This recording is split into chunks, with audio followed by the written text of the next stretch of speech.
Hi, എല്ലാവർക്കും പുതിയൊരു വീഡിയോയിലേക്ക് സ്വാഗതം. നമ്മൾ UPSCയുടെ പ്രീവിയസ് ഇയർ ക്വസ്റ്റ്യൻ പേപ്പേഴ്സ് നോക്കുന്നതിൻ്റെ മൂന്നാമത്തെ വീഡിയോ ആണ്. അപ്പോൾ നമ്മൾ ഇന്ന് നോക്കുന്നത് കെമിസ്ട്രിയാണ്. അപ്പോൾ കെമിസ്ട്രി എന്ന് ചോദിച്ചിട്ടുള്ള ആദ്യത്തെ ചോദ്യം എന്ന് പറയുന്നത് which of the following can be use to confirm whether drinking water contains a gamma emitting isotope or not. അതായത് താഴെ തന്നിരിക്കുന്നവയിൽ ഏതാണ് നമ്മുടെ കുടിവെള്ളത്തിൽ ഒരു ഗാമ എമിറ്റിംഗ് ഐസോട്ടോപ്പ് ഉണ്ടോ ഇല്ലയോ എന്ന് തിരിച്ചറിയാൻ ഉപയോഗിക്കുന്നത് എന്നാണ് നമ്മുടെ ചോദ്യം. അപ്പോൾ അതിനകത്ത് നമുക്ക് 4 ഓപ്ഷൻസ് തന്നിട്ടുണ്ട്.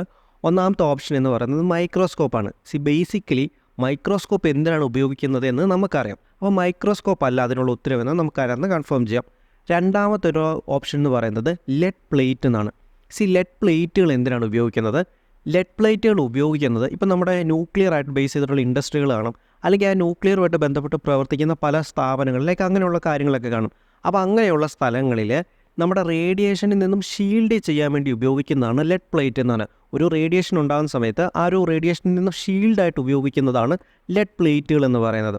മൂന്നാമത്താണ് സിൻഡിലേഷൻ കൗണ്ടർ. ആ സിൻഡിലേഷൻ കൗണ്ടർ തൽക്കാലം അവിടെ നിൽക്കട്ടെ. ഓക്കെ, നാലാമത്തെ ഓപ്ഷനാണ് നമ്മുടെ സ്പെക്ട്രോഫോട്ടോമീറ്റർ എന്ന് പറയുന്നത്. എന്താണൊരു സ്പെക്ട്രോഫോട്ടോമീറ്റർ എന്ന് പറയുന്നത്? സ്പെക്ട്രോഫോട്ടോമീറ്റർ എന്ന് പറയുന്നത് ഒരു സബ്സ്റ്റൻസ്, ഒരു സബ്സ്റ്റൻസ് എത്രമാത്രം ലൈറ്റിനെ അബ്സോർബ് ചെയ്യുന്നുണ്ട് എന്ന് മെഷർ ചെയ്യാൻ വേണ്ടി ഉപയോഗിക്കുന്ന ഡിവൈസാണ് നമ്മുടെ സ്പെക്ട്രോഫോട്ടോമീറ്റർ എന്ന് പറയുന്നത്. അപ്പോൾ അതിൽ നിന്ന് നമുക്കൊരു കാര്യം മനസ്സിലാക്കും, മൈക്രോസ്കോപ്പ് അല്ല നമ്മുടെ ഉത്തരം, ലെഡ് പ്ലേറ്റ് അല്ല നമ്മുടെ ഉത്തരം, സ്പെക്ട്രോഫോട്ടോമീറ്ററും അല്ല നമ്മുടെ ഉത്തരം എന്ന് പറയുന്നത്. സോ നമ്മുടെ ഉത്തരം എന്ന് പറയുന്നത് സിൻഡിലേഷൻ കൗണ്ടറാണ്. എന്താണ് സിൻഡിലേഷൻ കൗണ്ടർ എന്ന് പറയുന്നത്?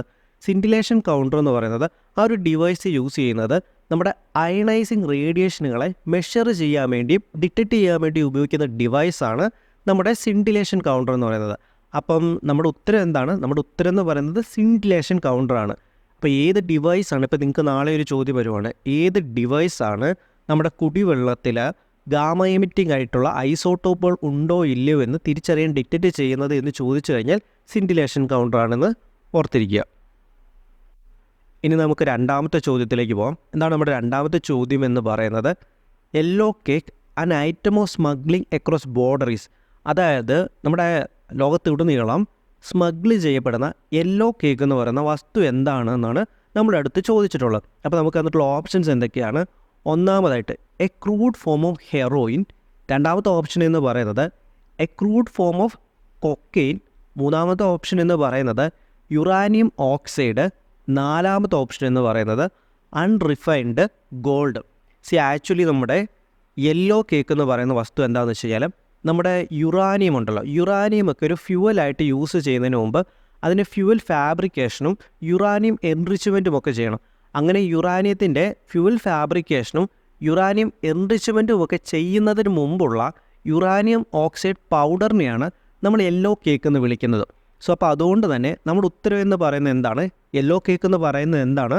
യുറാനിയം ഓക്സൈഡ് പൗഡറാണ്. ഓക്കെ, അപ്പോൾ നമ്മുടെ ഓപ്ഷൻ തന്നിട്ടുള്ളത് നമ്മുടെ ഓപ്ഷൻ സി ആണ് നമ്മുടെ ഉത്തരം, യുറാനിയം ഓക്സൈഡ്. ഓക്കെ, യുറാനിയം ഓക്സൈഡിനെയാണ് നമ്മൾ യെല്ലോ കേക്ക് എന്ന് വിളിക്കുന്നത്. അല്ലെങ്കിൽ യുറാനിയം ഓക്സൈഡിനെയും വിളിക്കും, അത് റിലേറ്റഡ് ആയിട്ട് വരുന്ന കോമ്പണൻസിനെയും നമ്മൾ എന്തെന്ന് വിളിക്കും?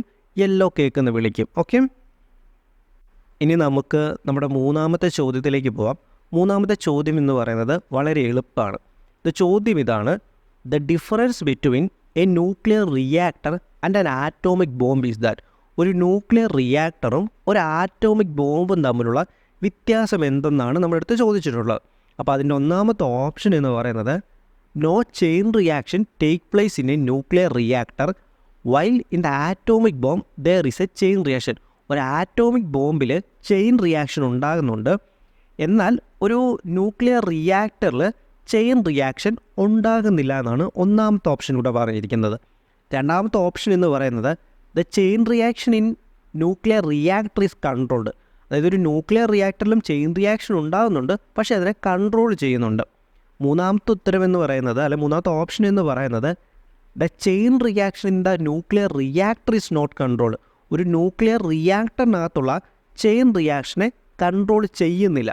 നാലാമത്തെ ഓപ്ഷൻ എന്ന് പറയുന്നത് no chain reaction take place in the atomic bomb while it take place in nuclear reactor. അതായത് ഒരു ആറ്റോമിക് ബോംബിൽ ഒരു ചെയിൻ റിയാക്ഷൻ ഉണ്ടാകുന്നില്ല, എന്നാൽ ഒരു ന്യൂക്ലിയർ റിയാക്ടറിനകത്ത് ഒരു ചെയിൻ റിയാക്ഷൻ ഉണ്ടാകുന്നുമുണ്ട്. ഇതിൻ്റെ ഉത്തരത്തിലേക്ക് നമുക്ക് പോകുന്നതിന് മുമ്പ് നമുക്ക് ന്യൂക്ലിയർ ഫിഷനെ കുറിച്ച് ജസ്റ്റ് ഒന്ന് അറിഞ്ഞിരിക്കുക. അപ്പോൾ ന്യൂക്ലിയർ ഫിഷൻ എന്ന് പറയുന്നത് ഒരു പെർഫെക്റ്റ് ചെയിൻ റിയാക്ഷൻ ഒരു ഉദാഹരണമാണ്. ഒരു ന്യൂക്ലിയർ ഫിഷൻ നടക്കുന്ന സമയത്ത് ഒരു ഹെവി ആറ്റോമിക് ന്യൂക്ലിയസ് അത് ഡിസൻറ്റിഗ്രേറ്റ് ചെയ്തുകൊണ്ട് ഏകദേശം നിയർലി ഈക്വൽ ആയിട്ടുള്ള 2 ഫ്രാഗ്മെൻറ്റ്സ് ഉണ്ടാവുകയും ഒരു large amount of energy release ചെയ്യുകയും ചെയ്യും. അപ്പോൾ ഇങ്ങനെ ഒരു ഫ്രാഗ്മെൻറ്റ്സ് ഉണ്ടാകുന്ന സമയത്ത് അല്ലെങ്കിൽ ന്യൂക്ലിയർ ഫിഷൻ നടക്കുന്ന സമയത്ത് ന്യൂട്രോൺസ് റിലീസ് ചെയ്യുകയും ഈ ഒരു ന്യൂട്രോൺസ് എന്ന് പറയുന്നത് ബാക്കി ന്യൂക്ലിയസുകളുമായിട്ട് സ്ട്രൈക്ക് ചെയ്യുകയും ഈ ഒരു പ്രോസസ്സ് കണ്ടിന്യൂ ചെയ്ത് പോരുകയും ചെയ്യും.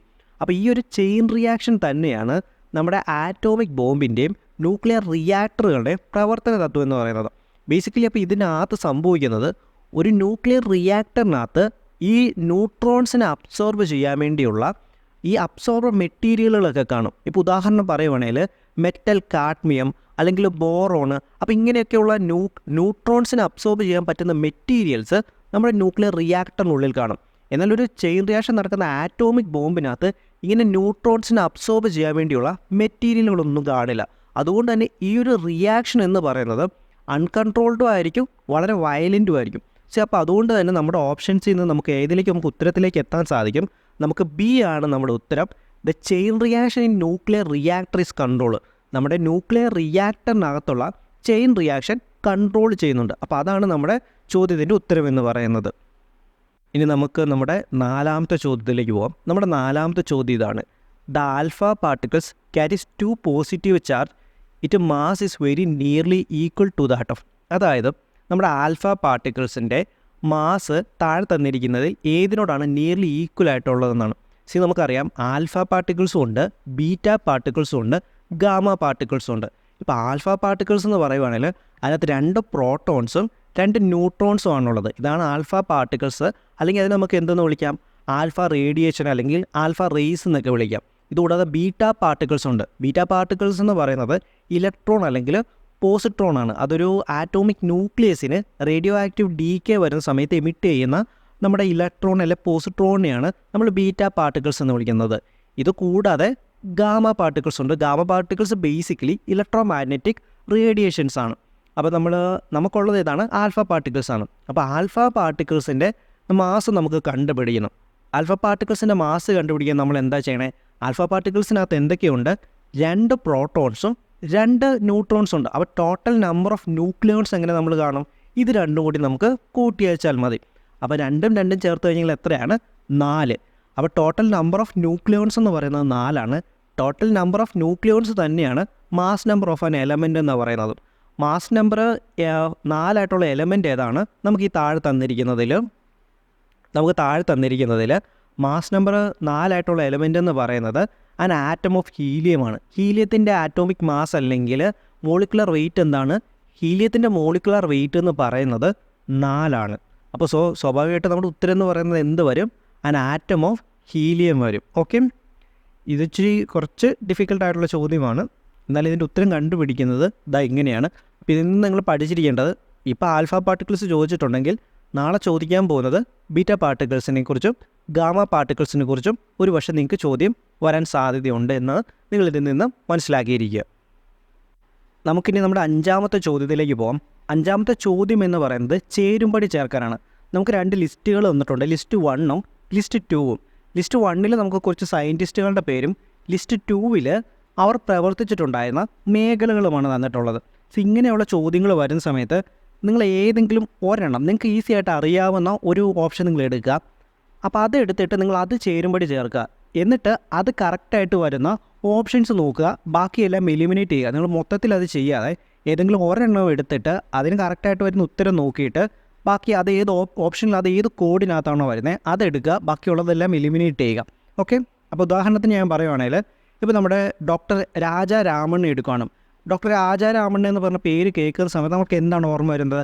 നമ്മുടെ ഓപ്പറേഷൻ ഹാപ്പി കൃഷ്ണ എന്നറിയപ്പെടുന്ന പൊക്രാൻ 1 എന്നും അറിയപ്പെടുന്ന നമ്മുടെ ഓപ്പറേഷൻ സ്മൈലിംഗ് ബുദ്ധ 1974 മെയ് 8 നമ്മൾ നടത്തിയ നമ്മുടെ ന്യൂക്ലിയർ ബോംബ് പരീക്ഷണം. അന്ന് അതിൻ്റെ തലവനായിട്ട് നിന്നിരുന്ന അന്നത്തെ നമ്മുടെ ബാബ ആറ്റോമിക് റിസർച്ചിൻ്റെ ഹെഡായിരുന്ന അല്ലെങ്കിൽ ഡയറക്ടറായിരുന്ന നമ്മുടെ ഈ ന്യൂക്ലിയർ ബോംബ് പരീക്ഷണത്തിന് മുന്നിൽ നിന്ന് നയിച്ച വ്യക്തിയാണ് നമ്മുടെ ഡോക്ടർ രാജാരാമണ്ണൻ. അപ്പോൾ ഡോക്ടർ രാജാരാമണ്ണൻ എന്തുമായിട്ട് ബന്ധപ്പെട്ട് പ്രവർത്തിച്ച വ്യക്തിയാണ്? ന്യൂക്ലിയർ ഫിസിക്സുമായിട്ട് ബന്ധപ്പെട്ട് പ്രവർത്തിച്ച വ്യക്തിയാണ്. അപ്പോൾ അതുകൊണ്ട് തന്നെ നമുക്ക് മനസ്സിലാക്കാം എ എന്ന് പറയുന്നത് 2ആണ്. ഇനി നമ്മൾ കോഡിലേക്ക് പോവാം. A2 അല്ലാത്ത എല്ലാ ഓപ്ഷൻസും നമുക്ക് കളയാം. A2 അല്ലാത്ത ഓപ്ഷൻസ് എന്തൊക്കെയാണുള്ളത്? നമ്മുടെ ഓപ്ഷൻ എ തെറ്റാണ്, ഓപ്ഷൻ ഡിയും തെറ്റാണ്. ഓക്കെ, ഓപ്ഷൻ എയും ഓപ്ഷൻ ഡിയും തെറ്റാണ്. സോ അത് സെക്കൻഡ് വണ്ണിലേക്ക് വരാം. സെക്കൻഡ് വൺ എന്ന് പറയുന്നത് MS സ്വാമിനാഥനാണ്. MS സ്വാമിനാഥനെ കുറിച്ച് നമുക്ക് ആർക്കും എക്സ്ട്രാ പറയേണ്ട കാര്യമില്ല. അദ്ദേഹം പ്രവർത്തിച്ചിരുന്നത് എന്തുമായിട്ട് ബന്ധപ്പെട്ടാണ്? അഗ്രികൾച്ചർ സയൻസ് ആണ്. അപ്പോൾ ബി എന്ന് പറയുന്നത് 5ആണ്. ദെൻ B5 വരുന്ന ഉത്തരം നോക്കുക. B5 വരുന്നത് C ആണ്. നമ്മുടെ പിന്നെ ബാക്കിയുള്ള ബിക്കകത്ത് ഓപ്ഷൻ അത് തെറ്റാണല്ലോ. B5 വരുന്നത് ഏതാണ്? നമ്മുടെ C ആണ്. ഓപ്ഷൻ A2 B5 വരുന്ന ഉത്തരം എന്ന് പറയുന്നത് C മാത്രമേ ഉള്ളൂ. അപ്പോൾ അതുകൊണ്ട് തന്നെ നമ്മുടെ ഉത്തരം എന്താണ്? നമ്മുടെ ഉത്തരം എന്ന് പറയുന്നത് C ആണ്. ഈ ചേരുംപടി ചേർക്കാനുള്ളത് ഇങ്ങനെ ചെയ്തേച്ചാൽ മതി. അല്ലാതെ ബാക്കിയുള്ള എല്ലാ സയൻറ്റിസ്റ്റുകളും നിങ്ങൾ ഏതിനകത്താണെന്നും തപ്പി നടന്ന് അങ്ങനെ നിങ്ങളുടെ സമയം കളയേണ്ടതായിട്ടുള്ള കാര്യമൊന്നുമില്ല. ഈ ഒരു രീതിയിൽ നിങ്ങൾ ചേരുംപടി വേഗത്തിൽ നിങ്ങൾക്ക് ചെയ്ത് തീർക്കാനുള്ളതേ ഉള്ളൂ. സോ അപ്പോൾ ഇത്രയാണ് നമ്മൾ ഇന്നത്തെ ഒരു മോക്ക് ടെസ്റ്റിലൂടെ നോക്കുന്നത്. മോക്ക് ടെസ്റ്റ് അല്ല കേട്ടോ, നമ്മുടെ പ്രീവിയസ് ഇയർ ക്വസ്റ്റ്യൻ പേപ്പേഴ്സിൻ്റെ ഡിസ്കഷനിലൂടെ നമ്മൾ നോക്കുന്നത്. അപ്പോൾ ഓക്കെ, ഞാൻ കൺക്ലൂഡ് ചെയ്യുന്നതിന് മുമ്പ് നമ്മുടേത് വളരെ ചെറിയൊരു ചാനലാണ്. നിങ്ങളുടെ സപ്പോർട്ടില്ല നമുക്ക് മുന്നോട്ട് പോകുമെന്ന് പറയുന്നത് പ്രാക്ടിക്കലി പോസിബിൾ അല്ല. അപ്പോൾ നിങ്ങളുടെയൊക്കെ സപ്പോർട്ടും ലൈക്കും കമൻറ്റും ഷെയറും ഒക്കെ പിന്നെ നിങ്ങളുടേതായിട്ട്